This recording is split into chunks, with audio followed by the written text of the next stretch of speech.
It's time that you become a better negotiator. It's time that you actually start getting the things you want out of the deals you make in your life. Because everything is negotiation. Like everything. Where you and your wife are gonna go to dinner tonight, that's negotiation. How much your customer is gonna pay, how much you're gonna pay for anything. Your house, your car, any of it. It's all absolutely just negotiation. And if you can learn how to negotiate better, you will learn how to live better. Life will actually just start making more sense, financially speaking, and you'll just feel better after the deals. And here's the best part. A good negotiation, you will actually create a friend out of the person you negotiate with. So let's cover in this video how you can actually negotiate better and how you can become someone who is proud of the negotiations and making and saving more. It's a double-edged sword that actually is in a good way. So let's just say that you are selling something to a client and that like you're selling a software to a client. Instead of saying, okay, we want to sell the client this client is the problem and we got to get them to buy it. Let's just think of the client like, hey, me and you are going to work together to solve whatever it is problem that you're having. And then as a byproduct, we're going to sell to you. And then we're going to talk about the price in relation to how much of a problem we're solving for you. It's a totally different mindset. Think about it like every time that you are negotiating with someone, anyone, whether it's you're buying a car or a client, you should be trying to make the relationship better after the deal than it is before. And this is a mindset change that'll like really drastically change how you even do almost anything in your life at all, but especially negotiation. Because most of the time, I work in B2B sales for the Fortune 10 for HPE, Hewlett Packard Enterprise. And the vast majority of the money the income that we make in sales and in general just revenue is reoccurring revenue. So it's like whatever deal you're doing now, you should be thinking about the next deal while you're doing it. Even if it's with your landlord who wants to raise your rent this year. So start working on it. Like what is the reason you want to raise the rent? Oh, is it because that you want more financial security? Well, what if, I sign a 2-year lease instead? Or what if I start doing the gardening outside so you don't have to pay the gardener? There's so many different ways that you can actually just think about it, but you want to look at them as a person. And that's life-changing. And that's really how the biggest salespeople that I've ever met in my career, and these are like, I'm talking like people who sell hundreds of millions of dollars a year, is that they all actually, the person who they sold to shakes their hand afterwards and thanks them.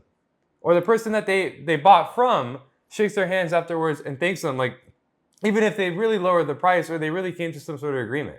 Frame that first. Separate the people from the problem. What we want to look at next is kind of the actual problem itself. And let's focus on interest of both parties on how to solve that problem as opposed to like just a fight between two different positions. We actually just really focus on what are the actual interests of the person. There's a book called Getting to Yes. And it covers a 30-year Harvard study about negotiation. Like, really, what is the best outcomes of negotiation? How do really the best negotiators do it? And it's been 30 years, decades of actually studying some of the biggest deals, including like international agreements and peace resolutions and multi-billion-dollar company acquisitions and mergers. And it all boils down to interest, not position. They call it interest-first negotiation as opposed to positional bargaining. Because we don't want to bargain our positions. Our positions are, if you don't want to pay more than $50,000 for a car, you will be unhappy walking away paying more than $50,000 for a car. But if you understand that, okay, well, I'm getting roadside assistance, I'm getting full maintenance, I'm getting all of this, then you will pay more because you're not just paying for the car, you're paying for that stuff too. And that's the stuff that actually interests you. So really, we want to focus on the interest. In that book, in Getting to Yes, there's a story basically about two boys. There's like 4 lemons. And then one of the boys using the skin of the lemon to make some sort of zest, and the other boy wants to make lemonade with the interior. But they give each of the boys 2 lemons because it's fair positional bargaining. Okay, you get 2, I get 2. And then one of them throws away the skins and the other one throws away the insides. Instead of actually sitting down and saying, okay, well, how about we take the deal and we change it and say, hey, you're going to get the insides of the lemon, the pulp or whatever, and then I'll get the skins, and then we're both actually coming out ahead. And that's how you should really look at every single deal. You should always try and change the terms of the deal. Always. There has never been a good deal that has not been changed 100 times. We did this agreement with one of the largest logistics companies in the world, and it's a household name. You've probably done business with them this week. We started that deal out to cover basically tens and tens of thousands of their devices for maintenance and warranty and subscriptions and stuff like that. And we started the deal out at something like 12 million. And then we talked to them and we looked at what they were actually interested in. And then we went up to 14 million. And they were happy with that because we actually got into more of it. And then we also talked to them further. And then they brought up, well, what if we lower this and this and this? And that deal, it changed from 12 to 14 to 10 to 9 to 3 because we were changing terms and we were changing what's actually in it. Literally, it took us a year of just going back and forth and back and forth and back and forth on changing the deal. Not because we were not talking about this how much you want to pay, this how much we want to sell it for. We were actually just looking at what is the best for you. Like what is actually the best for you? How long? How many devices? And then that actually gave us, and we ended up doing around 6 million at the end. But this deal, we were both extremely happy with it because it really, all we focused on was the interest of both parties. Try and stay away from the financial, any way you can, non-financial. Focus on that. And then to add, we had such a good relationship with them after that deal that now we have a 10 times larger deal on the table because of how we handled that deal. Again, to point one, that we treated them as people, not as problems. Change the rules of the game. Like that is the first thing you should do, whatever it is you're doing. Buying a car, selling, whatever it is your product is. And a good example of this is actually Amazon. Like they will sell you a cable, and that cable is going to have a $5 shipping on it. But they say, okay, what if you spend $20 and then now we'll give you the shipping for free? They're changing the rules of the game.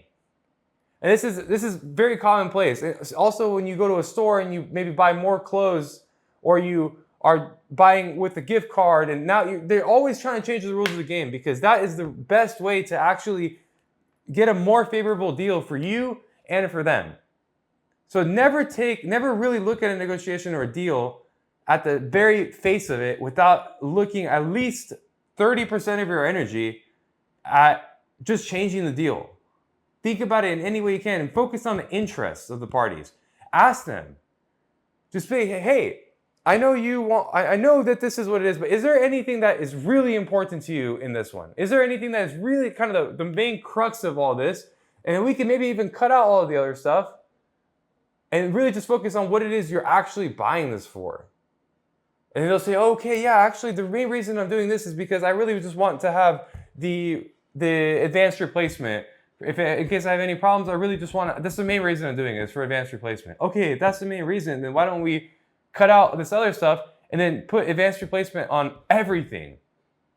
Even stuff that wasn't included in the scope of this deal, right? So you can start changing it, and then now you're happier because you're selling more, and they're happier because they're buying more of what they actually want.